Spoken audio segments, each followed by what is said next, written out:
At night, in a dark alley, under a blood-red moon, a girl is being held down on the ground by a criminal who is forcing her into actions against her will, while she struggles and makes painful noises. Another man lays there, but completely out of his senses, as his lifeless eyes look straight ahead. The criminal plays with the victim girl's clothes with an evil smile on his face, when a man from the way behind them comes out with a baseball bat in his hand, closing the distance with a quick walk. He calls out to the criminal with a smile on his face, and as the shocked criminal looks back at him, all he sees is the powerful swing of baseball bat by the unknown man nearing his face as the scene cuts.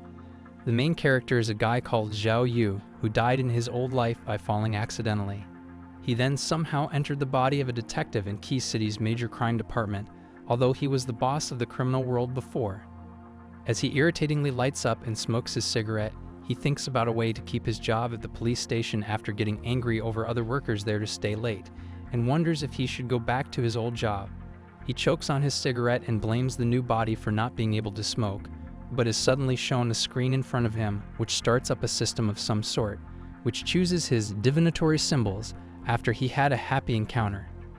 He wonders if this is the legendary system he used to make fun of in the past, but if it has some use now, making him think about how he does not want to die alone. As he is thinking about it, his eyes meet a beautiful girl with blonde hair, sipping on her wine, and absolutely falls in love at first sight.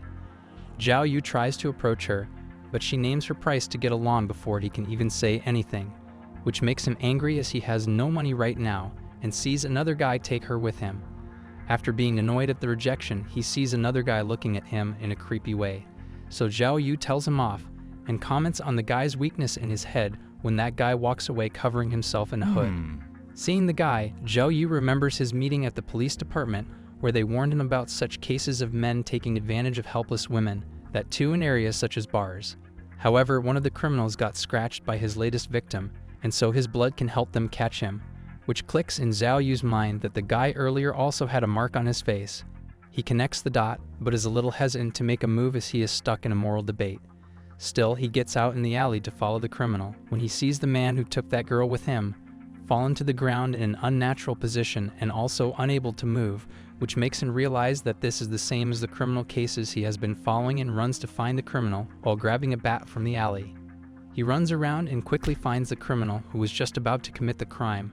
but is hit in the face by the baseball bat Zhao Yu swung and gets knocked out senseless on the ground. After this event, the blood sample that they had of the criminal matched with this one, solving the case entirely, but people could not believe that it was so easily solved by Zhao Yu, who just was not effective like this before. Confused, they try to find and ask Zhao Yu about it, but he is out and about with a cash reward which he did not expect, but decides to continue this detective job anyways. He gets another screen pop up in front of him about the completion of this case, and a new power to secretly listen to someone for 48 hours without getting caught, which makes him think if this happy encounter system got him to solve the case on its own. Though the completion rate of this mission turns out to be 75%, which makes him question his approach to this case, and would it have been lower if he did not directly go to the alley by following the criminal. Regardless, he figures the mission would not have been completed without him, so the happy encounter system needs Zhao Yu. As he lays down on his bed, he happily thinks about solving more cases like this in the future and getting rewarded for them with much more than money. However, his mood is ruined as he finds himself at a KFC at 5 a.m. in the morning, munching irritatingly on a Zinger burger because his roommates snore loudly. He complains about how noisy and smelly his two roommates are, and again is annoyed at his new body for living in such a bad place, to the point Zhao Yu considers renting a new place. He lights up another cigarette to smoke, but chokes on it again, but he does not get time to be angry at it, since he receives another screen from the happy encounter system that starts choosing his divinatory symbols. He reads out his symbols as Dewy Sun, Dewy Water Sun Wind, meaning he will have an easy time and a good chance of success in this case. He realizes that the happy encounter system works according to the symbols of Bagua, a Taoist, which is a practice of achieving balance in one way inside your body, and so water and wind are part of its elements. He is glad to receive smooth sailing as a divination since he thinks the case will run without any problems when a girl comes near him.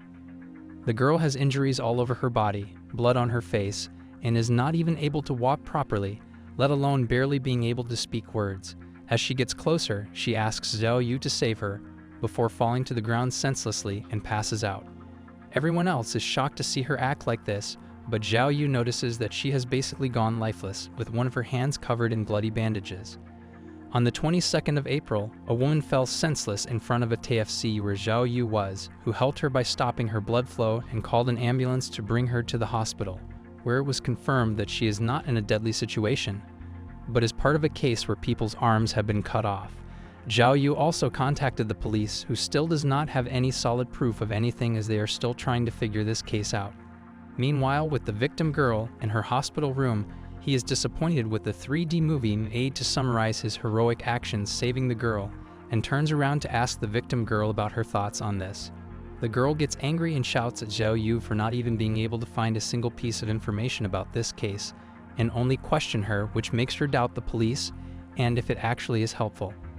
He gets irritated, so makes a sarcastic comment about her cut-off hand that it looks strong, which makes the victim girl even angrier, and she kicks him out of the room. One of the junior girls from his department follow him down the hall while holding report papers, telling him to not make the victim angrier, though he defends himself saying that he was just trying to get her happy that she still has a left hand, and this leaves the victim speechless. The victim girl's name is Luo Mina, and she got involved in this case when she was driving her car happily, when someone hiding in her car made her lose sense, and then cutting off her arm when the unknown criminal stopped the car at an alley at J Street. Then when the girl woke up again, she went out of her car to get help as soon as she saw her hand cut off, and ended up at the KFC where Zhao Yu is. The junior warns him that this is a case that has been going on for a year now, with 3 reports of it, and since Zhao Yu argued with leader Liu about handling this case, he should take it seriously or something bad might happen. Zhao Yu got the leader to agree to pay for the TV he broke if he solves the case first. However, team leader Q Ping is also on this case, and she might solve this before Zhao Yu, though he just tells her that there is nothing to worry about as anything can happen. He remembers how the happy encounter system appeared in front of him again earlier today, and because of it helping him, he was able to manage solving the previous criminal case and even rent his own place, and so thinks of himself an amazing detective as long as he got this system. He then asks his junior about the other 2 victims of this case, which she tells that one of them is Gao Tian, a 22-year-old girl who came to their city for a concert, but got dragged underground and lost her right arm while she was passed out. Though the second victim, Yuan Lily, lost her hand at her home while she was sleeping, leaving her terrified. The most scary part was that the criminal had the key to her front door, and did not come in through secret ways, the junior says as she leans in towards Zhao Yu. She then continues to walk ahead, expressing how the criminal avoided security cameras in all 3 cases, so they have no idea what he looks like, almost like a ghost. She looks back confusingly at Zhao Yu, who silently states at her, and then tells her that she should give him some money if he loses. Outside the hospital, she sees a person dressed in an Arabic fashion, holding a camel and offering photos with it, which gets the junior excited as she asks Zhao Yu to take a picture with her with the camel, but suddenly see a thief running past them as people call out at him, so she asks Zhao Yu to quickly run after the thief. But he denies her, saying that their detective department is much bigger than some small problem like a thief, and they should just take the picture. However, he looks at the beautiful woman running behind the thief, only to recognize her from his past life as Yojia, who he had a deep relationship with, which makes him wonder if he is not the only one that got into this new world when they died, leaving him shocked. He quickly takes off by leaving the report papers in his junior's hands, gets on the camel that was nearby, and leaves to catch the thief by telling his junior that he wants to get rid of the evils, while she stays confused. Zhao Yu chases the thief throughout the marketplace, but not without causing a mess, as he is going with speed in a tight space, knocking over tomatoes and other vegetables, leaving the stall owners on their knees. However, the chase continues, and the thief brings out a throwable knife, but is caught by surprise when Zhao Yu manages to catch up to him really quickly on the camel. He calls out the thief for using a knife, but as the thief irritatingly asks Zhao Yu about who he is, he gets hit with a wooden board that comes down to his neck, making him fall to the ground with a big injury and tears in his eyes, still not sure who Zhao Yu is. As he strongly steps on the face of the thief to make him pass out, he tells him that he is a police officer. Although he caught the thief, he gets scolded by one of the officers at the police station for being so irresponsible as to cause damage to a public place and even stealing a camel, which has gotten them a lot of calls ever since about complaints.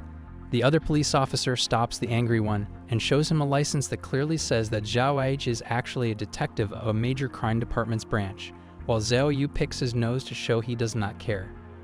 The girl whose purse got stolen then thanks Zhao Yu with a cheerful smile, though all he can think about is that even though this girl looks and has the same name as Yojia, she is not her. He also knows this for a fact, as this Yojia loses sense when she sees blood and then relives a terrible memory from his old life, making a regretful face. Though he gathers his thoughts and asks the girl for her number, as he does not want to miss this opportunity as well. Later, when he is sitting outside the hospital on a park bench, with his junior besides him, he gets another completion screen, though this time it is 72% and receives a new power called Hidden Tracker.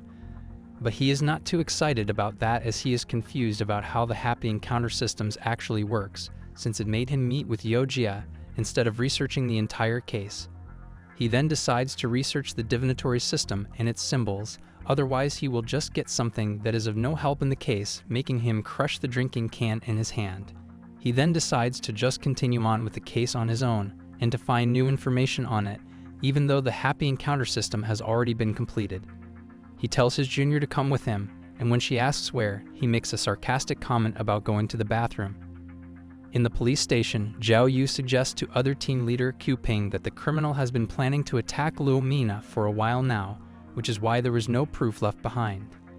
This angers Q Ping, as she thinks that Zhao Yu is calling them lazy, since she tells him that they are working on this case all the time. Even when they are not on site of the criminal activity, they check the security cameras. She even calls him out as the lazy one who can only talk bad about others. While she is going on a rant, Zhao Yu takes a look at the board behind her, seeing so many cases, while Q Ping wonders why she never saw such a person like Zhao Yu before, who just came in and took away one of her cases, even though the leader told her that she is an excellent detective, and if she would have managed to solve the criminal case that Zhao Yu solved, she would be promoted.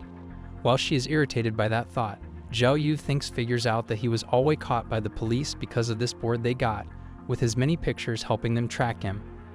And as he is annoyed by the board, Q Ping asks him with a smug face about his deal with the team leader Liu, that he will solve this hand-cutting case himself. But now he has come to ask the Team B for help in this case. As he first thought that Q Ping is beautiful, he immediately changed his mind as she comes across as annoying due to thinking she is better than Zhao Yu if he has come to ask for help, while her team members also cheer her on.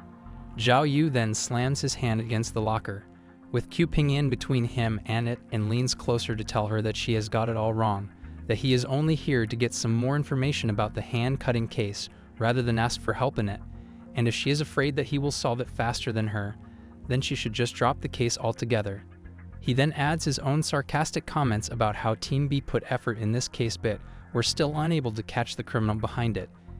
and so he got restless on their behalf, which makes the members of Team B angrier at him. He then hears Q Ping's thoughts by using the wiretapping he received from the Happy Encounter system,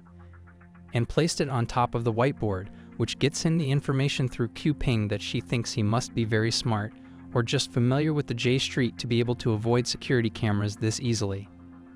Though no one else can actually see the item he placed anyways. He then violently grabs a bunch of report papers and slams them on the whiteboard, and as soon as he hears from Q Ping that the victim girl Luo Mina was injected with 2 very dangerous medicines that leave a person unable to move, with one of them being so strong that it is used on very large animals, his face turns into a state of shock and anger mixed. As he is processing this information, Q Ping tells him that all of the victims of this case had their right hands cut off with a very sharpened axe that was able to slice off their hands in just one slice. As the first victim was dragged in an underground pathway, the police figures that the criminal is a very strong person. But then they also cannot disregard the fact that it might be a woman, as the criminal did not manage to cut through the strongest part of the bone in the hands they cut off, as told by the medical experts. People in the lab found glue around Luo Mina's car, and so Zhao Yu thinks about how did the criminal avoid being caught in many cameras and traffic detectors when the car was always visible in them, and then Q Ping tells him that the criminal had some sort of thin sheet on him as well. As he visualizes about what could the hood that the criminal uses be hiding, he sees a woman with white hair, which shocks him as he cannot believe it. Furthermore, he is unable to connect the dots between the 3 hand-cutting cases so far as none of the 3 victims were connected, which only opens a possibility that the criminal cannot think straight and might just be a lunatic who acts at random. As he concludes his visualization and snaps back to reality, Zhao Yu declares that the criminal's intention behind this case is revenge, which makes everyone question how he knows that, but all he says to them with a smile is that he guessed it. Meanwhile, in a secret room, a white-haired girl in black dress sits atop a table, crossing the name of Luomina with a red marker, and even storing the hands of the victims she cut off in separate jars filled with water. Late at night, when all of the other team members sleep from being tired of working all day, Zhao Yu stands in front of the whiteboard, smoking his cigarette, and tries to understand the approach of the criminal in this case. He figures that the criminal collects these hands as a trophy for some reason, and stores them in a secret place that only she knows of, but as she looks at the latest hand she brings, her desire for revenge goes down a little, although it is still a mystery as to why she goes for right hands only. He then asks the happy encounter system to give him an example because he has just figured something out by looking at his own hand and starts working on the visual screen in front of him. Later, outside, he is on phone with a girl whom he called to the police station and finds her on the ground beside a block, looking for a kitty, though she does not realize that Zhao Yu is standing right behind her as she is on the phone with him. But when he tells her that he can see her, she gets up giving a proud smile to seeing him. They go ahead to buy some drinks for refreshments, and so Zhao Yu asks her about what is wrong that she had to come find him even though it is not even 7 a.m. So she replies to him asking if they are partners now, with her hopeful eyes grabbing his shirt. He then has a flashback of the past where he caught her sending fake things to people and getting money for it, for which she apologized and begged him to not tell her father. But Zhao Yu instead told her to give him 50% of whatever she earns in exchange for her secret. However, he later used the money she got from her to rent her father's place, as if returning the money to him, which annoyed the girl, but Zhao Yu just brushes it off as not something that bad. However, he now regrets it as he was only able to do that because of the smooth-sailing divination he received that led him to rent that place, and now in present, just ignores her question of them being partners and asks her what is really wrong.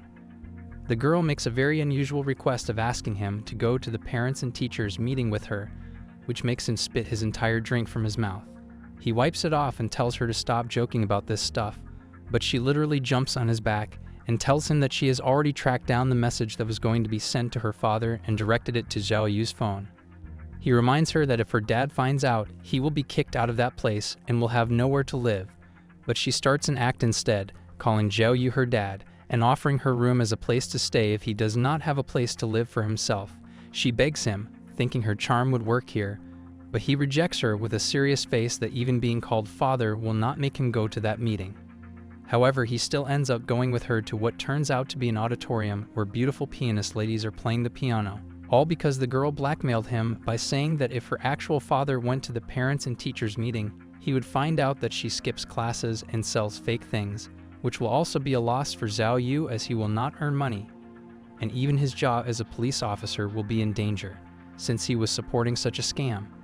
As he watches the performance being bored, he notices the lady's hands and wonders what kind of tool could be used to cut off these nice hands. But something suddenly comes to his mind that the second victim of the hand-cutting case, Yuan Lily, was also a music teacher in a university, and that her piano playing skills were really good.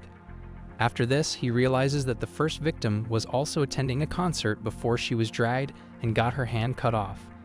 As soon as he starts connecting the dots, he phones his junior at the police department and asks her to research on pianos, which surprises her.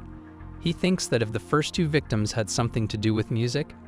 could it mean that the third victim, Luo Mina, also be in the same boat, which is when his phone rings loudly during the performance in the auditorium,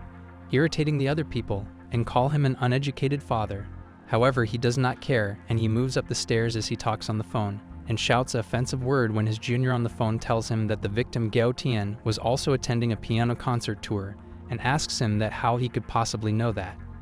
While the audience in the auditorium express their anger at Zhao Yu being disrespectful, one of them informs them that he came in here with Jiang Xiaoqing, one of the top 3 students in the school, which changes their opinion about him raising a child very badly, to how amazing he is to be able to raise such a genius child at such a young age, and how handsome he is. Enjoying all of this, Zhao Yu continues his chat with his junior on the phone, and asks her about if Luomina is also related to piano somehow, which the junior reveals that all 3 of the victims are quite amazing pianists, but they all took their piano exams at a different time. He then tells her to check all of their piano learning history and information on their classmates, since if the criminal is from the same class as them and must also play the piano, so she must be aware of who the 3 victims are from before and plan her revenge accordingly. However, when Lumina was asked about if she remembers the other 2 victims, she denied it, which confuses Zhao Yu that how could they have all been a victim to the same criminal if they never knew each other. He looks back at the piano on the stage, remembers what a participant said about a competition, and figures out that it must have been through a competition. He completely solves the mystery by figuring out that the criminal was also an expert in playing the piano, but she lost to the other victims she cut the hands of, and so is now taking her revenge against everyone that won over her. The principal tries to announce something about the parents and teachers meeting, but is again interrupted by the loud ring of Zhao Yu's phone, which makes him angry. But on the other hand, Zhao Yu gets to know from his junior that all 3 of the victims took part in the 10th competition of piano in high school and managed to reach the finals. He excitedly asks his junior about the location of where this competition took place, which she tells him that it happened 18 years ago, so she needs a little more time to find out about all the participants of the competition. However, the competition took place in their city's middle school's music auditorium. He gets shocked to hear that the competition was held where he currently is when the principal comes running towards him in anger, but is put in a headlock by Zhao Yu, who asks the principal about the list of people that took part in the 10th piano competition, as he is so close to finding out the name of the criminal involved. At the Key City's second middle school file room, the workers are stressed looking through so many files to find about a competition that happened 18 years ago, and beg Zhao Yu to stop forcing them to look through the many records, as the one he wants must be lost by now, since the old records get thrown away as they have no use. However, Zhao Yu, who is sitting on a desk in relaxed position, tells them to continue searching as he is not currently busy. Plus, he will even help them. While the workers cry due to them working for so many hours, Zhao Yu's loud phone rings again, and his junior excitedly screams from the other end that she has found the list of names of that competition. He smiles after knowing the fact and closes his flip phone. Zhao Yu, along with his junior, visit the participant that placed 10th in the piano competition 18 years ago, who is now pregnant, and asks her about how the competition was. She tells them that it was very big, with even the provincial leaders taking part as audience, and great teachers from high-level universities are the judges.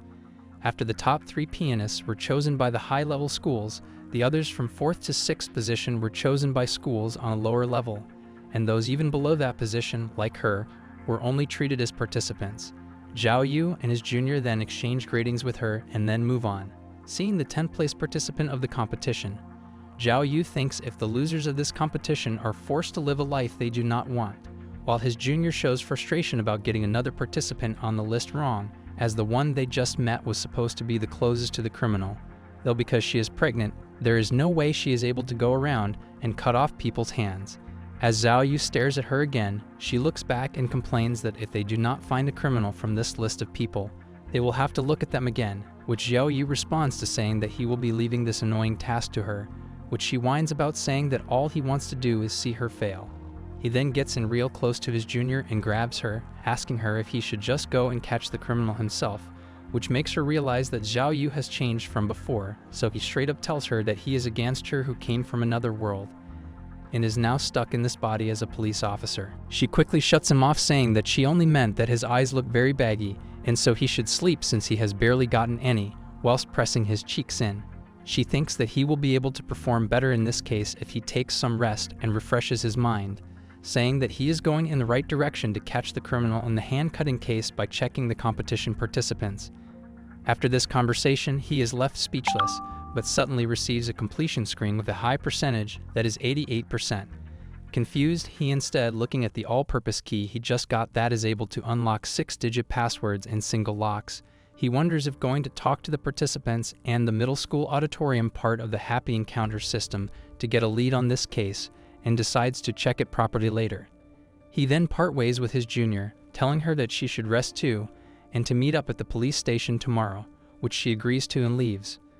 Though before he calls it a day, he figures out that if the criminal follows the same pattern as the crime she committed last year, then she will wait 3 days before cutting off a hand again. Then the 4th crime will be committed tomorrow, and he needs to catch her before she can do it. The next day, Zhao Yu wakes up to loud slamming on his door, and a screaming voice who calls out to him saying that they heard his coughing in the middle of the night. He wonders if this is Jang Xiaoqing, because he ran away from the parents and teachers meeting, because he went to look for the files with the participants' names from 18 years ago, and now she is here to scold him about it. He quickly decides to hide under his bed as he is scared to deal with her, but Jang Xiaoqing opens the door lock herself as she knows how to crack open such things and enters the room in a grand way, with light shining behind her in a dark room. Zhao Yu managed to hide just in time as she slowly takes steps towards his bed, and as she reaches it, she quickly drops down and removes the cover, but is not able to find Zhao Yu there, which makes her sad.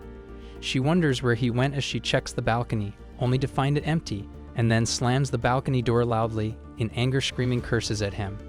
Turns out Zhao Yu was hiding in the balcony below as he forgot that Jang Xiaoqing is the landlord's daughter and has keys to every room. But when he jumps back to his own balcony and tries to get in, he finds the door locked, which makes him frustrated at Jang Xiaoqing, wondering why she locked the door. He thinks about going out to the hallway through the room next door, but remembers how the landlord told him that he lives next to 4 beautiful ladies, with one of them coming back home late as she works at late night. He decides to jump in her balcony, saying that he is used to this routine of hers, and enters her room, thinking that no one will be at home since it is only 6 a.m. right now. However, as he turns towards the door in that room, he is met by the beautiful woman with blonde hair living there, and gets worried as he is now in trouble. Zhao Yu quickly grabs the girl before she screams and covers her mouth, and worries that he will not be able to prove that he did nothing wrong here, when the girl unexpectedly asks him if he is the same officer who protected her in the first criminal case where the criminal was going to forcefully take advantage of her in the dark alley, and asks if he remembers her. Zhao Yu immediately recognizes her and tells her the truth that he lives in the next room as her and was locked out of it, so he had to jump in her balcony to get to his front door, though he thought that she would not be home, so he will not have any trouble. He says that he had no idea she would be home, but she puts a cigarette in her mouth and tells him the reason she is at home, which is that she is still afraid of that horrible thing happening to her. That is why she did not go for work, while in a defenseless pose. She gets closer to Zhao Yu and releases smoke from the cigarette on his face, saying that she was tired, but also confused about something. She leans even closer to his ear, asking him about how he knew of the criminal chasing her in the alley and making a move, and guesses if it was a policeman's way of detecting trouble. But Zhao Yu replies to her straight that he found her the most beautiful in that bar, and so the criminal must have thought the same. She laughs a little and pushes him down on her bed, and compliments his knowledge of romance as she gets on top of him, and informs him that her roommate only comes home after noon, so they have a rare chance to get involved in some intimate activities. They then get interrupted by the ringing of her phone, and Zhao Yu sees a photo of the girl playing a piano, so he asks her about it, which she replies to saying that she used to play it back in high school, and this gets Zhao Yu curious if she can play good, so she teases him, saying that he probably did not expect her to. She tells him that her mom forced her to learn the piano when she was able to understand speech, and so now she is a high-level player who took part in the 10th competition of middle school's auditorium when she was in high school. This surprises Zhao Yu as he realizes that it was the same one as the criminal of hand cutting, so he asks her if she remembers Gao Tian, Yuan Lily, or Luo Mina, who were ranked 4th, 5th, and 6th accordingly. She tells him that she does not remember any of them as they were in the finals, whereas she did not even make it to the top 20s. She brings him closer to her to ask about why he brought up the case right now, which he answers with a question of his own about her knowing of the hand-cutting case. She jumps in shock and confirms if this is the one everyone on the internet is talking about, and so he adds that everyone who took part in that competition has been getting their hands cut off by the criminal. She hugs him while being scared, asking if she is in danger as well, so he tells her that only the top 10 are being targeted as of now, and so he needs every information she can tell him about anyone or anything involving that competition, which will help them on catching the true criminal. Listening to this, she tells him about one weird thing that happened during the time of the competition. The scene changes to Zhao Yu and his junior traveling in a car when he asks her about what she means by child prodigy, which she replies to saying that there was a child named Li Dan who was famous of being very skillful in the community before the competition. However, that child prodigy, Li Dan, never took part in the competition as she took her registration away one day before the finals, even though she was very high level at just the age of 12. She guesses if someone paid her to leave the competition and take her place to take part in it, and her worries are just added on to when Zhao Yu says that he did hear about Li Dan's family having troubles regarding money, and so they sold one of their oldest houses to get enough money for her to learn the piano.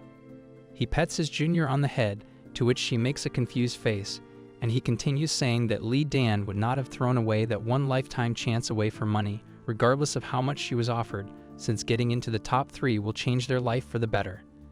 The junior then stressfully asks about what they should do next, since they have no clue about Li Dan's family as well, almost as if they just vanished overnight.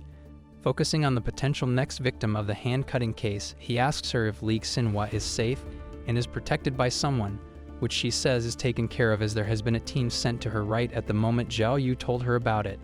But she wonders if the criminal will really make a move on her. He then tells her to go back to the station and contact the special agency that is an expert in finding missing people, so they might be able to get a hold of Li Dan's whereabouts. However, she asks him if he is talking about Zhang Jingfeng, and if he is, then it will cost him a lot of money. Zhao Yu asks her why is that, so she tells him that Zhang Jingfeng only works when he gets some sort of benefit out of it, and so the people at the station are tired of working with him, earning him the name Crafty Loach, meaning someone who has motives other than the mission he has been given. This excites Zhao Yu as he hits the pedal of the car with full force to speed up, and tells his junior that they are going to meet the Crafty Loach and catch him, which leaves her speechless.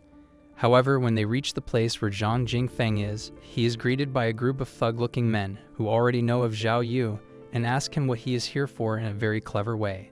This gets Zhao a little annoyed as he gives a terrifying smile. As Zhang Jingfeng jokingly asks Zhao Yu why he is here, Zhao's junior angrily tells him that he already knows why they are here, so he should stop pretending, as Zhao Yu already informed him to find information about a certain person, which Zhang Jingfeng delayed on purpose by making a bathroom excuse and asked to meet at the station. So Zhao Yu, irritated, asks for good news regardless of it being useful or not to the case. As Zhang Jingfeng continues to play snooker, he asks what even is the hurry to know, and his team members join in saying that it is not like someone from Zhao Yu's family is dying, and it is stupid to think about it anyways. This makes Zhao's junior angry, but Zhang Jingfeng calls Zhao Yu to join and play some games with him as they rarely get a chance, but Zhao Yu straight up asks about how much money are they betting on it. Zhang Jingfeng gets excited to know that Zhao Yu knows his way, and tells him that they should get 50 on one goal, as they all earn a lot. Zhao Yu then asks him about how many he can hit, to which Zhang Jingfeng says that he can hit as many as he wants, which gives Zhao Yu an opportunity, and he starts breaking the snooker sticks until he reaches 200, and is stopped by one of the thugs in Zhang Jingfeng's team, who gets angry and threatens Zhao Yu. However, the thug is knocked down by one punch of Zhao Yu, who says that the thug got a very bad breath. He then continues to violently beat him, as he jokes about how the thug's mom never taught him to brush his teeth. The thug stays down, holding himself as he withstands the pain, and tells his other thug teammates to beat Zhao Yu up, which they all agree to and gang up on him. He asks his junior to stand away from them, as he is now ready to move around like he used to, since it has been a while from the last time he had a fight, and gets excited as he cracks his knuckles. He very easily beats all 3 of them up, by taking them out one by one in one single punch, leaving them on the ground senseless, while Zhang Jingfeng gets his back to the wall as he is pushed back due to fearing Zhao Yu. Zhao Yu sees the scared Zhang Jingfeng and decides to spare him, although gets him in a headlock and drags him along with him to do his work of finding information, while Zhang Jingfeng agrees with whatever he says so that he does not get beat up like his teammates just now.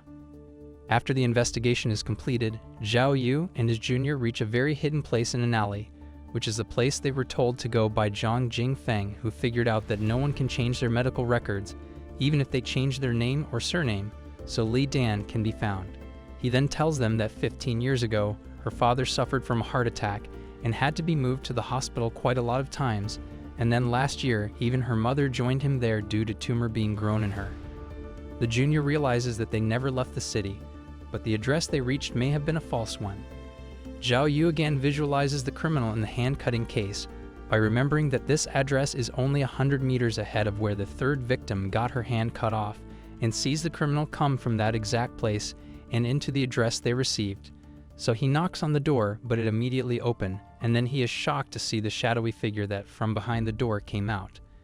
Despite the fact that the shadowy figure is an elderly woman who appears pale and has a mess of hair, the junior leans in close to her and shows her her police badge.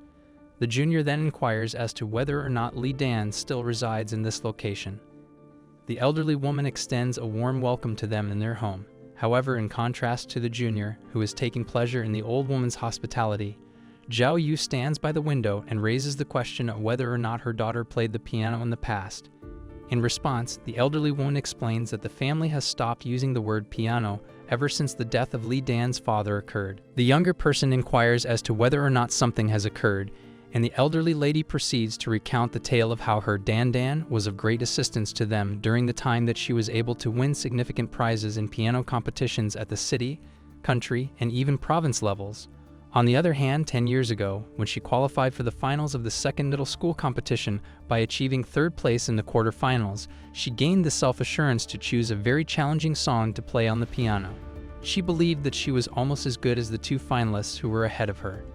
She somehow hurt her right hand and started bleeding from it at the very last moment, to the point where the entire floor was covered in her blood as she lay on the floor, unable to make sense of what was happening. Despite the fact that the people who sponsored her managed to get her to practice the song one day before the final, she was unable to perform it. Just prior to this event, she was completely engrossed in her playing, but then she let out a sudden scream, which ultimately led to this unanticipated occurrence. The physicians informed them that Lee Dan's middle finger had been severed by a very sharp object on her right hand. The tendon and the joint of the entire hand had been agitated as a result of the injury, and the only way to repair the finger is for the parents to locate the missing piece that can be reattached. If they are unable to do so, the finger will be irreparably damaged. Because this terrible occurrence was comparable to a death sentence for a child who had a deep passion for playing the piano, her father made a hasty return to the auditorium of the second middle school in an attempt to locate the piece of her finger that had been severed. However, as soon as he arrived at the auditorium, he discovered that the floor and the piano had been wiped clean of the blood, and even the piece of her finger that had been severed was nowhere to be found, leaving the father with no hope of finding it. Her mother goes on to say that because the sponsors did not want the competition and the participants to be disturbed, they did not allow this news to spread anywhere until the competition was over. However, by the time the competition was over, the authorities had no evidence that they could find to support their investigation. As her mother describes the sharp object that was placed in between the black piano keys by someone, which caused her middle finger to be severed so easily, she begins to cry. The most perplexing aspect of this tale was the fact that the blade was positioned in a spot where no one would normally put their hands on it. However, because the song that Lee Dan selected was of that nature, she was required to place her hand there and press on it vigorously in order to achieve the desired sound. Her mother believes that it was done by someone who was envious of Lee Dan's talent and was concerned that they would lose to her. As a result of that event, she has developed a phobia of pianos whenever she sees one, even after she went through treatment to get better a little bit after her hand recovered a little bit. Lee Dan was not only physically hurt by that event, but also mentally hurt, which led to her father's heart disease coming back due to stress, and after a couple of trips from the hospital and back, he passed away. She begins to cry a lot as she mentions that Lee Dan was not only physically hurt by that event, but also mentally hurt. Zhao Yu is unable to find the words to express how she feels as the junior tries to comfort her. When he looks at the locked room with a single lock hanging on it, he realizes that he is hesitant about it, but after listening to the entire story, he is convinced that Lee Dan is the real criminal in the hand-cutting case. However, because he has not gone to the evidence, he is unable to be certain of this. He inquires about the room, and the mother responds by stating that it is Lee Dan's room. However, she is currently in the village to perform in a theater, and she will not be returning for a limited amount of time. While Zhao Yu was listening to her theater job, she recalled that the thin sheet that the criminal had used in the victim's car was something that is utilized quite frequently in theaters. When he tells the mother that someone is attempting to hurt Lee Dan and that she is involved in a case, the junior is perplexed as to what he is trying to convey, but the mother is shocked because she did not understand what he could possibly mean. In order to find something that will assist him, he must go inside her room and make up an excuse, stating that it is possible that the same person who planted that blade in her piano back when her finger was cut is the same person who is responsible for the injury. It is difficult for her mother to let him enter her daughter's room because Lee Dan is a person who dislikes it when other people enter her space and becomes enraged as she discovers that he has entered. He reassures her that he is only doing this to ensure Lee Dan's safety. and that once he has finished investigating the room, he will make sure that it appears as though no one has entered it at all the while wearing a very sinister smile and claiming to be a professional. A skeleton greets them as soon as they open the door, which causes the junior to jump on Xiao Yu and grab onto him out of fear, while Xiao Yu takes pleasure in the sight of the skeleton waiting for them. He tells her that she is just mistaken and that there is nothing frightening there. As she hesitantly tries to look back, the mother turns on the lights of the room to reveal the skeleton once more. This causes the junior to become even more terrified, and she grabs onto Xiao Yu even more tightly. When Xiao Yu sees books on cutting and medicines in Li Dan's room, he asks the mother if her daughter was a student of medicine. She denies that her daughter was a student of medicine, but she does say that she did work as an assistant in an animal clinic on occasion. As he continues to listen to this, he is gaining more and more evidence that Li Dan is the person responsible for this crime. Even the medicine that was used on the 3 victims was the same medicine that was administered to large animals in order to render them unable to move. Li Dan is also familiar with such a medicine, as she forced Luo Mina to breathe it in, just as they do with animals. After that, he looks around the room and wonders why there isn't a table in it. This causes her mother to wonder what exactly these 2 officers are looking for, so the junior officer tries to reassure her by saying that they are just looking around. At that moment, Xiao Yu pushes up the mattress that is on Li Dan's bed and discovers something. He quickly puts the mattress back in place before both of the ladies can see what he discovered. He then cheerfully tells the mother that her daughter has some very important information that can assist them in this case. He then asks the mother to go out and wait in the living room while he and the junior take some pictures of the evidence that they discovered in the room. A final confirmation is given by the mother as to whether or not this will put her daughter in any kind of danger. However, he cheerfully reassures her that he will ask his teammates to protect her with everything they have. As soon as they have the mother out of the room and the door has been shut, the junior asks Xiao Yu why he lied to her in order to get her out of the room. At that moment, Xiao Yu picks up the mattress once more and reveals all of the items that Li Dan has gathered throughout the course of this criminal case that she has been a part of. The junior is taken aback when she discovers that the right hands of 3 victims have been severed, along with a rope and ladder, in addition to some boxes that most likely contain medicines and pictures that she used to plot her crime. Both of them are completely unable to articulate their feelings after discovering that all of the evidence is right in front of them, proving that Li Dan is the true perpetrator of the crime. He explains that it was peculiar for Li Dan to lock her room despite the fact that this was her room, and that Li Dan's injury, which consisted of her right hand being cut while she was practicing the piano, was also a clue. He also says that Li Dan's injury was a clue. When the junior observes how Xiao Yu is able to discover something so significant simply by looking around the room, which contained almost nothing that could be considered suspicious, he is both excited and impressed. And even now, her mother had an operation 2 months ago, which was right after the first 2 cases of the hand cutting were reported. They have all of this evidence right in front of their eyes, and it is still a mystery to them. After that, when her chemotherapy for the treatment of her tumor was finished, the 3rd instance of the hand cutting occurred, which makes it obvious, and even now, they have all of this evidence there. This suggests that the hand cutting was intentional. This provides an explanation of all of the specific ways in which the criminal committed this crime, which causes the junior to be perplexed, whereas Xiao Yu is certain of it. Xiao Yu watches as the junior looks at the numerous photographs that have been affixed to the mattress. The junior looks at him in awe as Xiao Yu watches him investigate the photographs. In order to plan out the hand cutting of the 3 victims that Li Dan will be performing, these photographs have been taken. The 24th was the day that Li Dan attended the same piano concert as Gao Tian, who was her first ever victim. Immediately following the conclusion of the concert, she pursued Gao Tian and knocked her unconscious before dragging her into the power room located in the basement. First to fall under her sway was Gao Tian.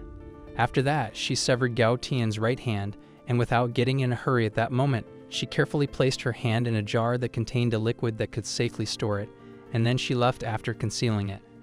She did this without getting in a hurry. It had been 2 months since she had committed the crime when she went to get the hand and hid in the vent until the workplace had returned to its normal state of calm. Her next step was to go and get the hand. Following the fact that the workers were the only ones left, she emerged from the vent, grabbed the hand, and then escaped by disguising herself as one of the workers by dressing in the same manner as they did. Subsequently, she made her way to the rooftop of the residence of the second victim, Yuan Lily, where she remained until the evening of the 25th. She utilized the ladder that was situated on the building in order to accomplish the task of climbing onto the roof of Yuan Lily's residence. Furthermore, she had made a copy of the victim's house key by following the victim around wherever she went. She had done this by following the victim around. In Yuan Lily's home, Li Dan had already installed a wiretap, which enabled her to be aware of the times when Yuan Lily was by herself, even though she was not physically present. After that, she made use of the opportunity to enter the house by utilizing the phony key that she had fabricated. Following that, she severed Yuan Lily's hand, but she did not leave the house after leaving the house. Instead, she hid beneath the floor of the house for a period of 7 days. She had prepared herself for the situation by bringing food in a bucket that she could use as a seat. She hid beneath the floor of the house. Because she was shocked to learn the extent of Li Dan's hatred for the participants, she made a victim of the hand cutting, which infuriates Zhao Yu and makes his junior sad.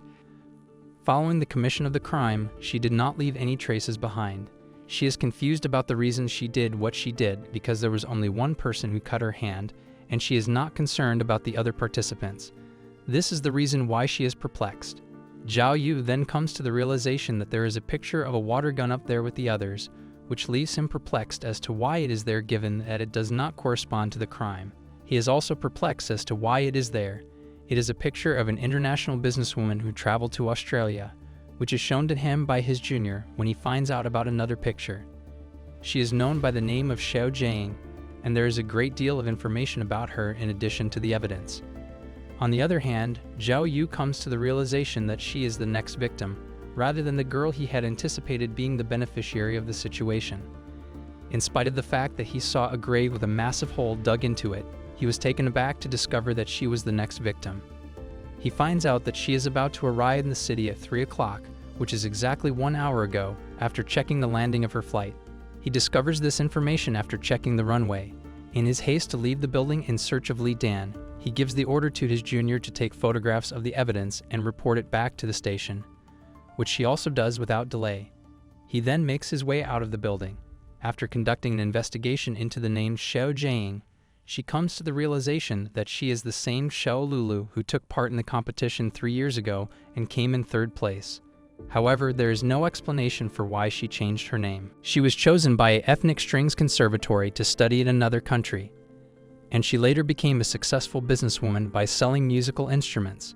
On the other hand, she changed her name. He simply tells her that the grave that was dug in those pictures before was of Xiao Jiang's father, and that Li Dan did it just to make Xiao Jiang come to Australia by sending her papers about how her father's grave has been destroyed, luring her into the graveyard, and cutting off her right hand there to get her to come to Australia. Zhao Yu asks the junior if Xiao Jiang is still in Australia, but he simply tells her that the grave was dug in those pictures before. During the time that the junior is attempting to process all of this information, he quickly starts the car and presses the car pedal as hard as he can in order to speed up.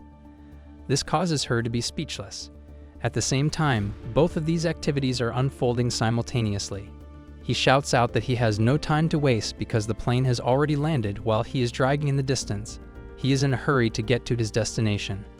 On the other hand, the junior raises the question of how he will even be able to locate her if he does not know where she is located. Xiao Jiang is currently at the cemetery, where she is standing in front of the grave while wearing very fashionable clothing. This is taking place while this is taking place. She is totally unaware of the fact that a thief is approaching her from behind with a shiny and sharp axe. She is completely blissfully unaware of the situation.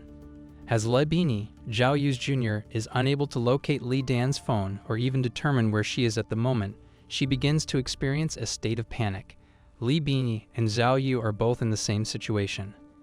After that, he asks her to look for Xiao Jiang's location instead, but Li Bini asks for some time because she is unable to search for it in a short amount of time without being unable to find it. As Zhao Yu comes to a stop at a red light on the traffic signal, he pulls out his phone in order to gather information about the precise location where Li Dan will cut off Xiao Jiang's hand. It is at that precise moment that the thought occurs to him, what if she simply goes straight to the cemetery after she arrives in the city? Due to the fact that her father is laid to rest in the cemetery, and the fact that there are no surveillance cameras present in the cemetery, it would be an ideal location for her to commit the crime of severing the hand of another individual. The young girl confides in her grandfather that the individual who just passed through the intersection ran the red light, and his grandmother concurs with him that the individual in question is, in fact, a criminal who will be apprehended by the authorities.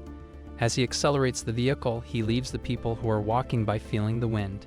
At this point in time, Zhao Yu makes his way to the cemetery, where Shou Jiang is lying on the ground, unconscious. Zhao Yu steps in and stops Li Dan from carrying out another criminal act. Li Dan is about to swing her axe and cut off her hand, but Zhao Yu intervenes and stops her. The scream that he makes serves as a warning to Li Dan, and as soon as she sees him, she immediately starts running away from him. This results in a pursuit that begins in the cemetery and continues throughout the entire area. During this chase, Zhao Yu tells her to stop. When Zhao Yu has been running for a considerable amount of time, he eventually becomes exhausted and begins to breathe heavily. Following that, he flatters Li Dan by stating that she is capable of running at least at a fast pace, which causes her to come to a complete halt at the location where she is currently standing. Nevertheless, Li Dan pauses, and she continues firing without pausing for a moment. Immediately after Zhao Yu becomes aware of the weapon that has been used to shoot him, the gun fires a dart that strikes him in the shoulder. It turns out that the dart is the one that contains the medicine that causes the victim to fall to the ground without any conscious thought. In addition, Zhao Yu collapses to the ground as he becomes aware of the weapon that was used to shoot him. It is through his hazy vision that he is able to make out Li Dan running away, and he passes out when he realizes that the water gun was placed on the board for precisely this reason. When Zhao Yu hears the voices of Li Bini and Wang Fei, another individual from the police department, his eyes start to slowly open after a period of time has passed. Wang Fei is also a member of the authorities. Li Bini is reassured by Wang Fei that he has only been affected by a medicine that causes a person to fall asleep for a brief period of time, and that the effects of the medicine only last for a few minutes, which means that he will find himself awake again. He sees Wang Fei, a stunning physician who is smiling at him with a beautiful smile, as soon as he opens his eyes completely. Wang Fei is smiling at him, however he does not waste any time in standing up and letting out a scream of exasperation. It is the second time that he has fallen, but this time he has fallen on the chest of the physician, and he has fallen to the ground alongside her. He is being held by the physician, who cautions him against getting up too quickly because the effects of the medication have not yet started to wear off. All of this is true as he falls once more. Although the doctor does not mind this accident, Lei Bingyi asks Zhao Yu about what he is even doing as he gets up holding his head, and notices a beautiful lady giving her hand to him, so he performs a gentleman gesture by getting her up and holding her steady. As she tells him she did hear about a member of the team who looked like a thug joining the team, but it turned out that it was just him. She tells him that she did hear about this member. As she stands up, she utters these words. Almost immediately after expressing his regret and having such a pleasant experience with her, he suddenly comes to the realization that he was there to protect Shou Jiang from having her hand cut by Lei Dan. He was there to protect her from having her hand cut. Subsequently, he inquires as to whether or not she is experiencing any discomfort. During the time that he is looking around in a state of panic, the leader of Team A, Li Changyu, gives him the assurance that she is doing perfectly fine. On the other hand, he ought to have informed them about this lead as well, because now that Li Dan is aware that they are following her, she might leave the country. While this is going on, Ku Ping, the leader of Team B, provides his team with instructions to go investigate the locations where she would have left. Lei Bini defends Zhao Yu by stating that he only recently discovered that this event was taking place and made an effort to find a solution to it as quickly as possible before they lost another victim to this crime. This came about as the leader of Team A accused Zhao Yu of only being concerned with the wager that he made with him. Furthermore, the physician Wang Fi defends him by stating the same thing, which is that Shou Jiang is only safe because of him, and that he even took a medicine dart, which was a situation that was quite dangerous. In other words, he is entirely responsible for Shou Jiang's safety. Zhao Yu erupts into a fit of hysterical laughter upon hearing all of these conversations. After that, he goes to the leader of Team A and reminds him that he had previously promised to pay for the television if Zhao Yu was successful in capturing the individual responsible for the hand-cutting case. In a sarcastic manner, Ku Ping makes a request to Wang Fei to examine Zhao Yu in order to determine whether or not he is suffering from some kind of mental illness as a consequence of being shot by the dart. Lei Bingyi alerts him to the fact that he is going in the wrong direction of the exit, which results in the leader of the team laughing once more. The rest of the people then make ridiculous jokes about whether or not the medication has actually caused him to develop some kind of mental illness, which is the reason why he is behaving in such a manner. When Zhao Yu steps on the floor of the grave with a great deal of force, he causes the entire slab that covered the grave to crack, which reveals a hole that is very dark inside. All of the people are curious about what he is doing at this very moment. As he drops inside the grave, everyone quickly runs up to him to see if he is okay, when they all get surprised to see him sitting with Li Dan in the grave, hugging her and smugly asking for them to take a picture with the criminal of such a dangerous case, while she makes such an annoying face. After finally catching Li Dan and putting her in handcuffs, she is immediately taken away by the police. Lai Bini excitedly approaches Zhao Yu, asking how he could have possibly known about the exact grave where Li Dan was hiding.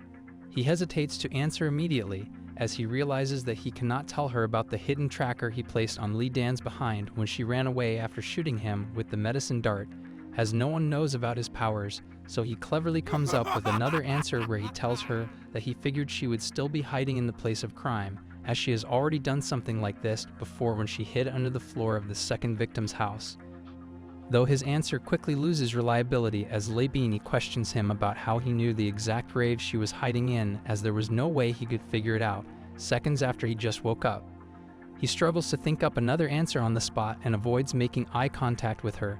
but then Leibini herself makes up an answer that he never really passed out and only pretended to, as he wanted to see where Li Dan would go to after committing the crime. This leaves Zhao Yu speechless for a moment, but then he switches to fake praise for her as he is relieved that he does not have to give an explanation, while she is proud about correctly guessing his trick. Another screen by the Happy Encounter system pops up behind him as he gives false compliments to Leibini,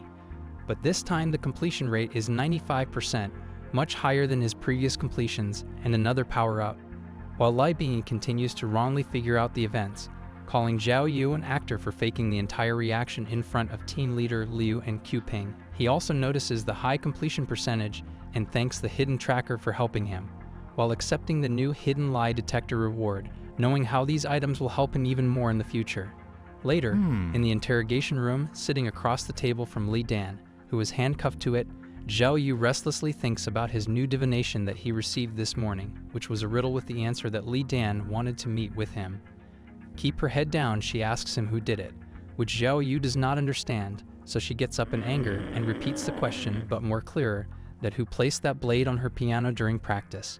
He disappointingly asks her that how could she cut off people's hand when she did not even know who it was that placed the blade, but she replies with a disturbing answer, saying that everyone involved in that competition is responsible for wasting her time to practice the piano. She thinks that it was one of the 3 victims she had cut the hands of that must have revealed the truth about placing the blade, which led to Zhao Yu catching her. But he shuts her off, saying that she is not as good as she thinks she is, and that he used her other ways to capture him. He adds that the 3 victims said nothing about harming Li Dan, and that he used the competition to find out about them and visited her house, leaving Li Dan absolutely stunned. She then gets up and denies the possibility of him finding the house, which he tells was easy because of her mom's medical history. But when she asks him about how he knew about which grave she will hide into, he gives her a fake answer about her medicine and the dart being expired, which let him pretend to pass out and see her. However, he looks away while lying since he cannot tell her about the hidden tracker. Listening to this, Li Dan goes into complete denial, not believing that she was caught and then starts crying because she remembers how her father placed all of his hopes onto her, yet she could not do anything, leading to his death of heart attack and her mom getting tumor, and she had nothing to help them. Zhao Yu silently listens to her sad story and then starts to leave, but not before he makes her realize that due to her being so vengeful, did she even think about how her mother would feel, and how would she be able to even live when she finds out her daughter was a criminal and got caught. She then realizes her mistake and cries even more, covering her face in regret, as Zhao Yu gives her a piece of advice that a human heart must never go down the wrong way, and the hate in it must never go overboard. However, when he leaves the room, Zhao Yu gets frustrated about the fact that the person who harmed Li Dan during her practice is still out there, while she is now living such a bad life because of him. As he reaches the hall, 3 shopkeepers look at him and shout at him angrily that they found him, while Leibini looks at him in confusion. The shopkeepers then moves towards Zhao Yu and crack their knuckles, preparing for a fight, which makes Zhao Yu really angry. As the fight starts in the police station, Zhao Yu is able to immediately pick up and throw one of the big shopkeepers out the doors of the station with a lot of force. But the Team A leader tells him to not go and hit them, as they are the shopkeepers who came to complain about Zhao Yu knocking down their fruits and items off the stall as he rode through the alley with his camel. And Li Bingyi adds that these shopkeepers have now created a group to come and collect money for their damages. However, Zhao Yu is not tricked by those shopkeepers, as he knows that they are just thugs who use any chance they can get to take money out of anyone for free, as they try to get back up on their feet after getting thrown away by Zhao Yu. He then gets closer to one of the scared shopkeepers and twists his ear, saying that he will teach them proper manners, while the shopkeeper cries in pain. He tells them that they are not missing any part of their bodies, so they cannot even ask for more money, and the fact that they did not bring any media or reporters along with them to force the police into giving them something, they should not even be here. He then threatens them with an evil smile that he can just arrest them right now for causing trouble, and the prison cells are already prepared for them. While he is threatening the shopkeepers, he is called out by Xiao Jiang, who comes onto the scene looking very beautiful and happy, and offers him $100,000 as reward for protecting her, and that he should definitely accept it. She comes near him and places his hand on his shoulder and invites to a dinner with her later tonight. But as a police officer, he cannot just accept all of these rewards like this, which even the team leader reminds him of, so he grabs her hand and declines the dinner, as it cannot be done due to some rules in place, and the money needs to be given under the title of voluntary donations so that it can be accepted by the police, or he might be punished in the future due to not following the correct way. She happily agrees to it and gives him her ID card, offering to find her whenever he wants in his free time in the future, and leaves. Though the crowd in the station around them is jealous of Zhao Yu to be able to talk to such a beautiful woman. But some thinks he deserves it, as he saved her life by putting his own in danger. He accepts the ID card of Xiao Jiang, but then sees the shopkeepers trying to leave out of the corner of his eyes. And so he quickly goes there and grabs one of them by his hair and threatens them again to split the money he just gave them fairly amongst all the other shopkeepers as well. He also warns them that he should not get any news about the money not being shared equally, which the other shopkeepers assure him will not happen, and the money will get to everyone, so they run away quickly from there with the excuse that they should not disturb Zhao Yu when he is at duty. He then offers the entire station a very big party from him, which makes everyone happy as they cannot wait to use up all of his money, but he remembers about Li Dan's situation and gets a bit sad, as he finds out that Xiao Jiang was the one in the third place, but only by a few points when the top two are so far ahead. And so later, when he goes for dinner with Xiao Jiang, he questions her about it, as Li Dan leaving the competition would have benefited only the 4 people she went after. But since the other 3 knew nothing, he asks Xiao Jiang. He adds that if the other 3 victims knew about Li Dan's accident, she would have already been caught by the police due to them confessing, leaving Xiao Jiang safe from ever getting into this mess. This shocks her, as she did not expect to be blamed for Li Dan's condition, and questions Zhao Yu in anger about if he thinks that she was the behind all of this. While she is trying to clear her name by playing the victim card about her hand being almost cut off, Zhao Yu stops her as he notices that she said that she is not responsible for her current condition, showing that she knows about the actual person who was. He then further questions her that she already knew about Li Dan and about what happened to her in the past, which is why she was never doubtful about any of this happening to her. She tries to deflect the question by saying that her participating in the competition twice does not prove anything, which is when he tells her that he has read her files, and so he knows the fact that her father created a fake student profile for her to be able to take part in the competition. Because Xiao Jiang lost the 9th competition in the finals, she had to take part in the 10th and make it to the top 3, leaving only her with something to lose, as the other 3 had more chances to take part in the competition. She does not deny it, but asks for the evidence of all of this, as a police officer cannot blame someone without proof, although she sits in front of him with a guilty face. He takes a deep breath of disappointment, making her realize that she also knows the fact that if Li Dan was able to make it to the finals, she would also be living such a life like Xiao Jiang, but not anymore, as her father died after her finger incident, and then her mother got tumor, with Li Dan herself being arrested and trialed for assault, possibly leading her to a death sentence. All of the guilt of listening to this builds up in Xiao Jiang, and she bursts into tears and tries to get Zhao Yu to pity her by telling him about how she lived her life in these past few years, and if this crime has ruined Li Dan's life, Then the one she knows about has also put a dark spot in her life as well, leaving Xiao Yu completely shocked about what she is saying. As Xiao Yu gives her a tissue to wipe her tears off of her face, she admits to being involved in the matter and tells her story about 18 years ago. One night before the competition, she followed the rules set by the committee of the competition and returned back to He Hotel after completing her practice at 3 p.m. However, when she was at the hotel, her father suddenly told her that he had forgotten something back at the auditorium, and as Xiao Jane tells him that she will go with him, he got angry at her and told her to stay in her room, and that she should not go anywhere until he gets back, which left her shocked as her father never really spoke to her in such an angry way. So she waited, and it was not until 11 p.m. at night that he returned with a very oddly happy face and held her down in one place, repeating the same thing about performing well in the competition tomorrow, which freaked her out. On the next day, when the competition was over and they were giving out prizes, Xiao Jing ran to the bathroom because of nervous she was to find out the results. When she came across Li Dan's father and her mother, who was on the ground, crying and begging the committee members to take her daughter in the competition as she is too good to be left out because of one single blade, and that her life would be destroyed in the future if she is unable to continue playing the piano.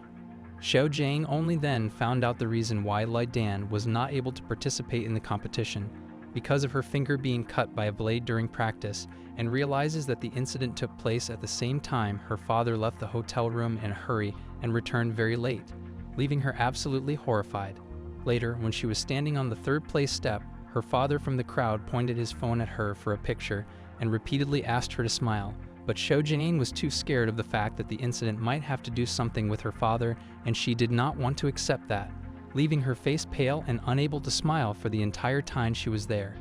But her fears came true as she found a box full of blades in her father's bag, which she was packing to go home after the competition. But her father saw her looking at the box, so he decided to get on the ground and beg her not to reveal this to anyone, and even shamelessly admitting to the crime just so he can be saved. Xiao Jing looked at him in disgust, but kept her mouth shut in the end, as she tells Xiao Yu that her father divorced a long time ago and he raised her all on his own with everything he has got, while she wipes her tears with a tissue. She adds that her father would also work 3 jobs in one day, without even a little rest, and so she did not want him to go to jail. Her tears continue to fall as she thinks that it was karma, a condition where a person is met with a bad thing in return to doing something bad to someone else, as he got pancreatic cancer and later died with regret over what he did to Li Dan. She tells him about her trauma for the piano, as she cannot even look at one after that incident as it reminds her of Li Dan and her hand covered in blood. While Xiao Yu listens to her silently with a serious expression, she finally quits crying and tells him to not worry as she has decided to help Li Dan with the best legal team she can find to get her out of jail and give her mother the best kind of treatment she can get for cancer. She regretfully admits that money will not change anything, and the matter between her and Li Dan is much more complicated than this to be fixed so easily. But because she does not want to beg to her for forgiveness, Xiao Jing hopes that this matter gets solved and that things between her and Li Dan go in the right direction, which makes Xiao Yu smile as he appreciates her decision. Later at night, at the party he promised his police members, Xiao Yu sings at a karaoke with the team leader on a tablet, Wang Fei, Li Bini, a dude that is holding the tablet, another lady at the office. The team leader praises Xiao Yu for being able to solve 2 of Team B's cases on his own, which makes him proud of him that his leg does not even hurt anymore. And upon hearing this, the lady from the office calls the team leader an old man and offers more drinks to him to let them enjoy. While their argument continues about it is another person's turn to sing while Xiao Yu is still not done with singing. Wang Fei and Xiao Yu look at each other in attraction while she raises a toast to him. And after they are all done with the party, both of them leave in Wang Fei's car. He asks her about how the party was, to which she replies that he clearly did not drink enough to be asking that question. And he counters saying that he probably did not, seeing how he did not try to get along with her. Hearing how straightforward he is, she tells him that the road they are taking is not in the direction of either of their houses, which gives Xiao Yu thoughts about whether Wang Fei has something else to do with him, which she immediately figures out and calls him out on as she led him a friendly trap. Then she tells him about the real place where she is going, and that is to look into a body that was found in the Key Mountain reservoirs, and she had to leave it back at the lab because of his party, so she has only been able to cut the body in half and study that, which is why she is going there to study the other half. He gets scared a bit knowing that she cut a body in half, and yet she is so professional about the way she talks. She warns him that her hands have touched a lot of dead bodies, so he should think about getting familiar with her, but he replies to her with confidence saying that she was not the one who killed them by touching them. Plus, he does not mind if she somehow caused his death by touching her since she is beautiful. This makes her surprised, but she smiles as she processes it and stops the car since they reach Zhao Yu's house. But before he leaves, he leans back into the car and asks her to come with him to his room for a while, and she can study about how his body works, which she finds interesting. Even though she gave him that interested look, Wang Fei drives away, leaving Zhao Yu on the sidewalk, making a joke that she might come in the next time she has her scalpel, a tool to cut into a body, leaving him disappointed.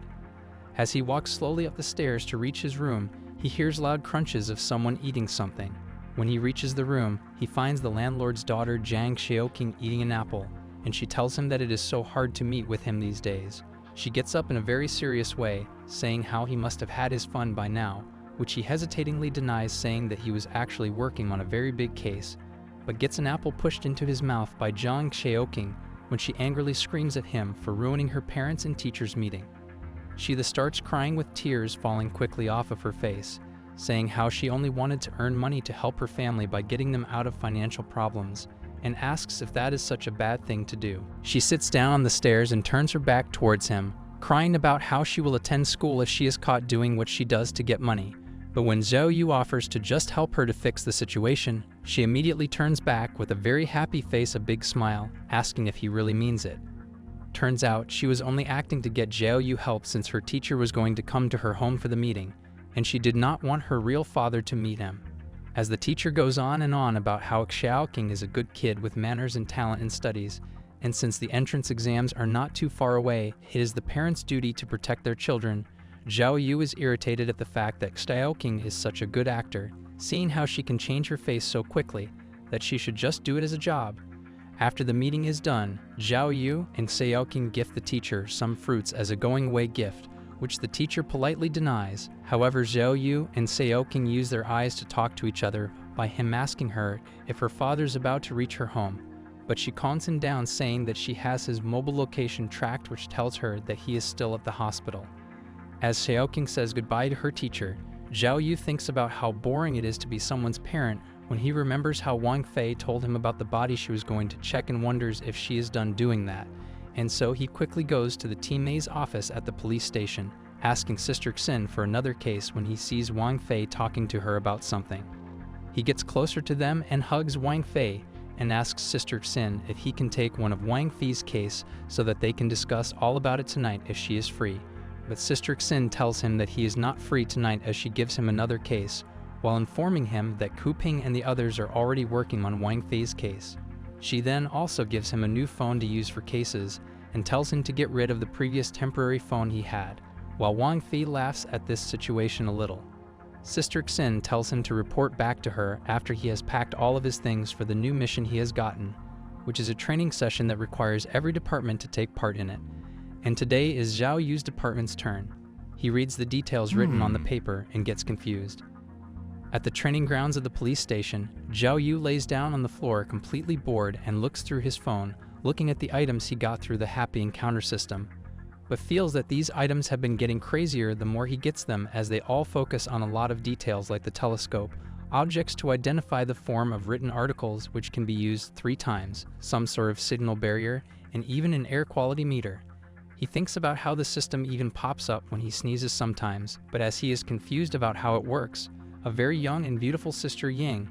in her training outfit and with her items, enters the training ground, and everyone starts to greet her. She starts to drink her water from her bottle, which gets Zhao Yu attracted to her upon seeing such a sight, and he asks the instructor besides him about who she is. While the instructor starts talking about who she might be and praises her looks, he finds Zhao Yu already in front of her, trying to make conversation. He cleverly asks the Sister Yang if he should tell her about what the instructor showed them before, since she came in a little late. She looks at him in confusion, which makes people wonder about what he is trying to do, while other gets his intentions about being up to his usual act. Listening this, one of them calls Zhao Yu crazy, as he is not aware of the fact that Sister Yu is a 2 tomes martial arts champion and is really the best mastermind in wrestling, so Zhao Yu might be in danger of his life. trying to talk to an undefeated champion like that. The people further add that she is quite dangerous, as almost all of the criminals that she has caught as a detective has ended up so hurt that they seemed like they were almost dead, and so that has put everyone in the police department in fear of her.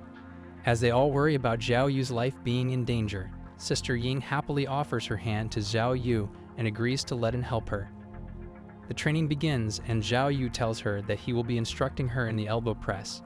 He does this at the beginning of the training. However, she does not react to this information and instead punches him without hesitation when he asks her to do so with confidence. The first punch is easily caught by him, and he then proceeds to demonstrate the elbow press that he had promised he would show her. In the following moment, he explains to her that the most crucial aspect of this move is the moment when the hand of the person being fought is perfectly caught. But she questions him about whether or not this is sufficient because she is confident that she is able to easily counter this move. She uses the hand that was freed from the elbow press to deliver a powerful punch right to his face.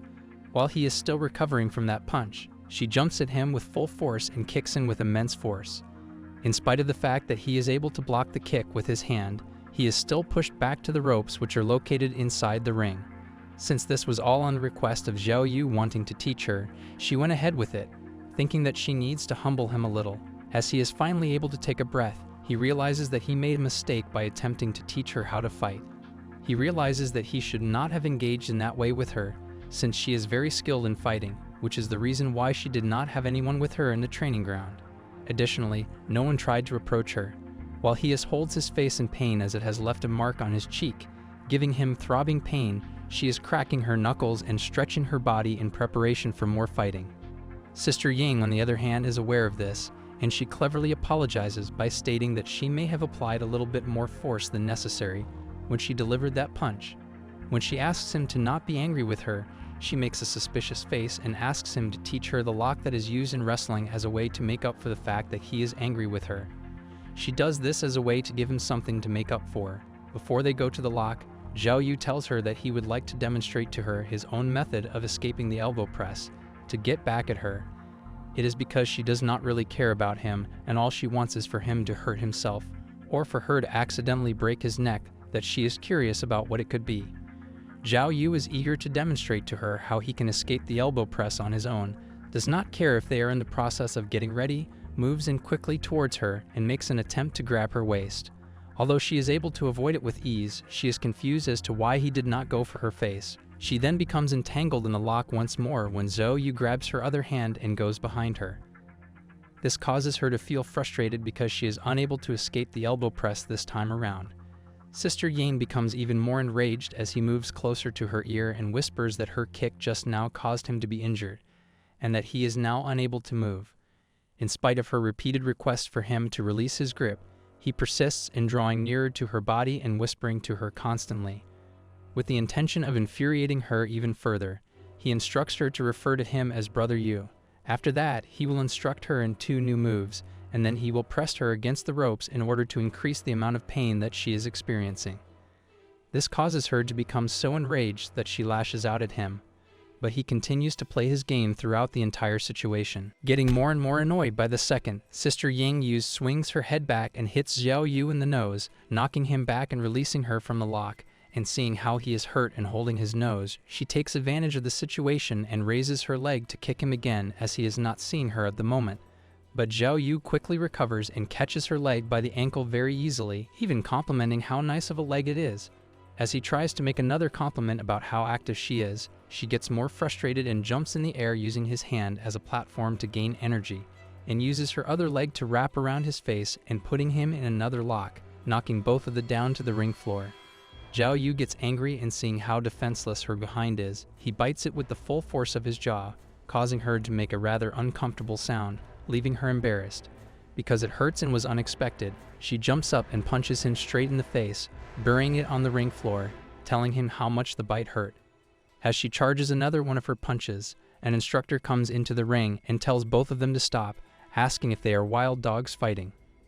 The instructor gets angry at the kind of fight they just had, since he had never seen something as bad as this, while Sister Ying walks away grabbing her back and warning Xiao Yu that he should never cross her eyes, or she will not stop punching him, and he replies to her with the same thing, saying he is not afraid of her, while wiping his nose with his jacket. The instructor gets more annoyed than either of them and sends them back their departments to their team leaders, where they both will be taught a lesson by them about behavior, while Xiao Yu is confused about why he got a completion screen pop up, although only 51% complete, but got a hidden night vision device as a reward. Meanwhile, at a huge hospital building, a deputy director is screaming at an old man in a hospital room, telling him to stop joking about the situation, talking about what seems to be Xiao Yu, as the director complains that he is a newcomer and is always very lazy and ineffective about his work. Plus, he acts like a complete thug, and that he is not suitable to take the place of the old man that is standing in front of them, looking at the bright window. However, the old man, with a proud smile on his face, tells the deputy director that he will not tolerate any kind of bad words towards the new hire and that he has already decided on his decision for the soon-to-come arrangements for him, as Xiao Yu puts in more effort and willpower in his work than any criminal out there. Turns out the old man is the captain, and he wants to first try and turn down the anger and aggression of Xiao Yu. Meanwhile, Xiao Yu, along with Li Bini, reach the place of the victim's family, which is a very run-down place with broken buildings and stopped construction that seems to be like that for a while now. As he chews on his lollipop, Li Bini asks him if he is alright to be taking this case after undergoing such harsh training, so he should try and tell the higher-ups to take him out of this cold case unit for now, as she chases him down the pathway to the victim's house. He denies her, saying that he wants to solve cases, with or without a unit. But when she worryingly tells him that cases like this one that have been left alone for years now are very hard to solve, he replies saying that the only reason this case was unsolved till now was because he was not here. With a smile, he then opens the door of the victim's family house, offering Li Bini a treat after this case has been solved. But the door opens itself, revealing an abandoned room with light coming in only from the large windows on the opposite wall. The room is very empty except for a big sofa in the middle of the room and a desk on the left. Standing there in the exact spot of when the case took place, Xiao Yu visualizes the scene from what he probably read in reports, about how 10 years ago in this very spot, a man named Yu Zhigan was passed out drunk on this sofa, that even the loud roars from the thunderstorm did not wake him up. And so a very mysterious figure entered the house at the time of the incident. But because there were no cameras at the place, he was not caught, and so no information is there regarding the killer.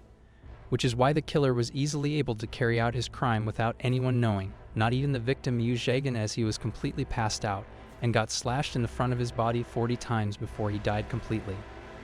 The murder was carried out so carefully that there were no signs of breaking in and out of the house, neither there were any footprint or fingerprints left at the scene. So there is a possibility that the victim opened the door himself when he heard someone knocking, or that the killer had the keys to his house. The killer then used the blood of the victim, as there were loads due to the 40 slashes, and wrote the words "debts must be repaid" in blood on the wall. If the killer was out for revenge, then that person would not have used the word debts, as the victim did not owe anything. But if it was just because of money or any payment, then the killer would not have go as far as slashing the victim 40 times instead of killing in one slice.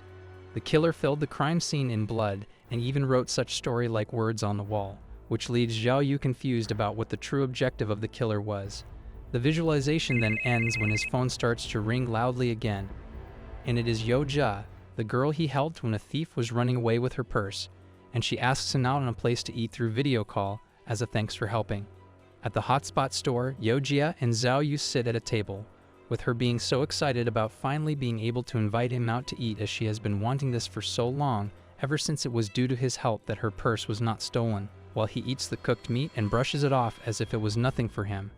She then tells him with a face of relief that it was a bag gifted to her by her boyfriend, which makes him irritated as he did not expect her to have one. But then she hesitatingly tries to ask him about something, that she does not want to lose it,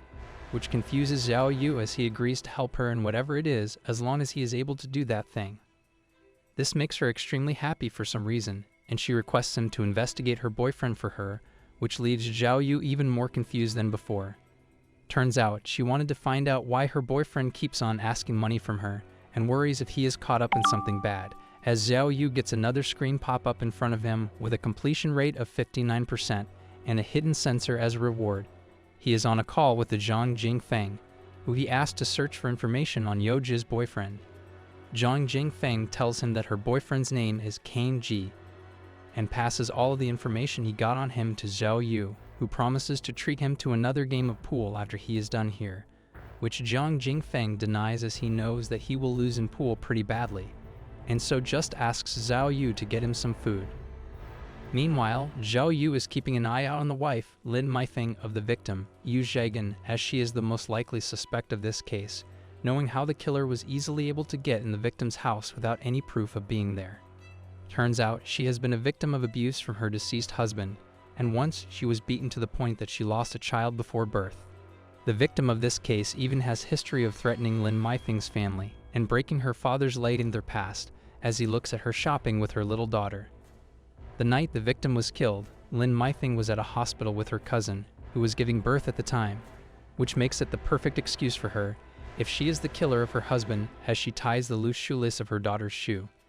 In the reports that he received, Zhao Yu knows that she passed out the moment she found her husband dead on the sofa, since she was not able to handle such a gruesome sight,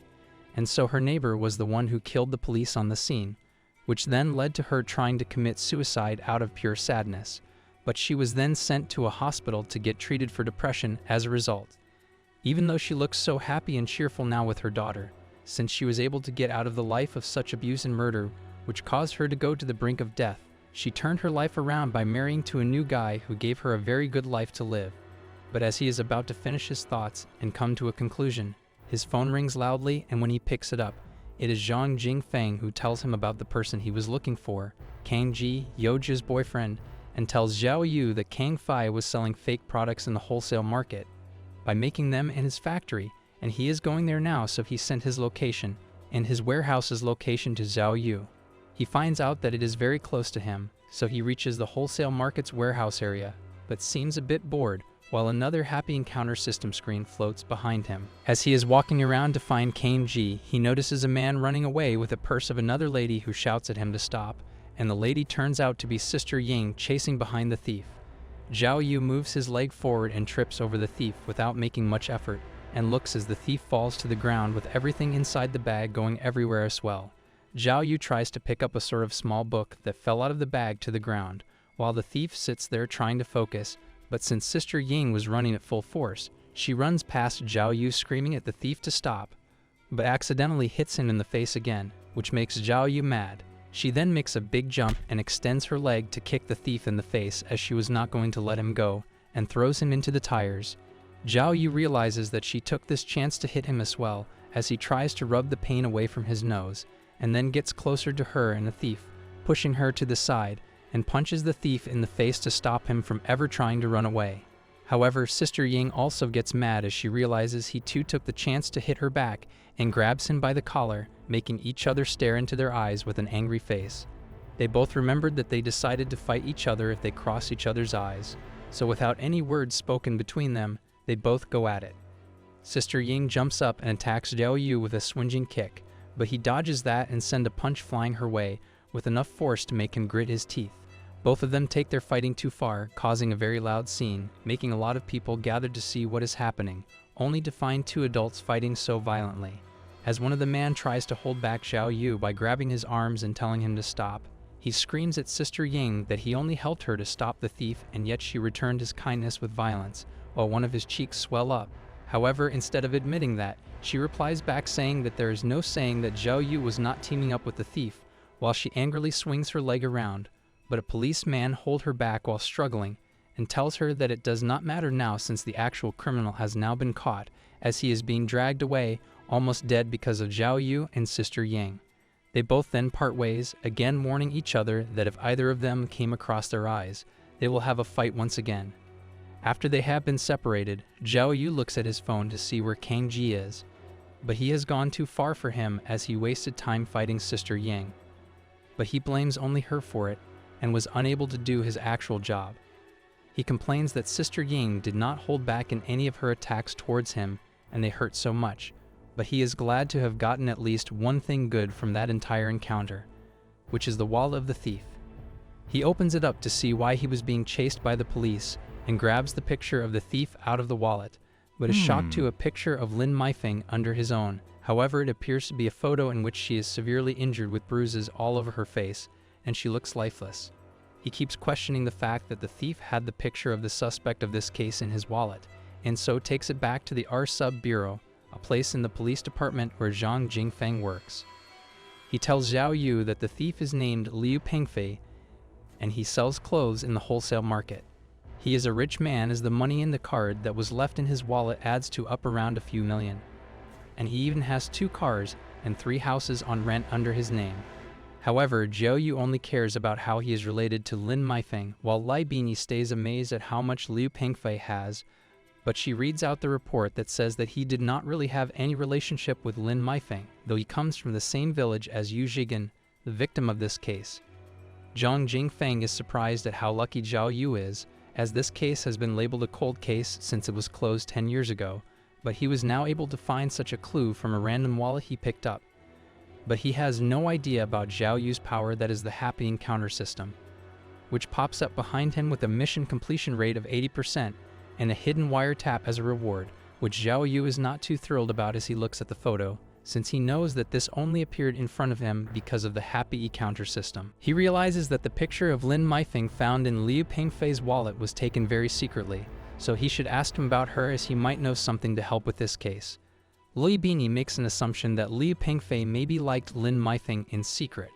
which is why he has this picture in his wallet, while another member tells them that the wallet was found with 4 fingerprints on it which are ready to be compared, and he also adds that Liu Pengfei is a very frequent visitor of the police station as he has been caught many times for assault and small fights here and there, and even this time he was being chased by the police because he injured someone and the U Sub-Bureau was given the duty to catch him. Zhang Jingfeng also then suggests that they should just directly ask Liu Pengfei about this situation, but he is being kept in the prison of U Sub-Bureau. Lai Bini then wonders who out of all of them knows someone there, and everyone points their stares to Xiao Yu, who is annoyed at the thought of having to meet Sister Ying there.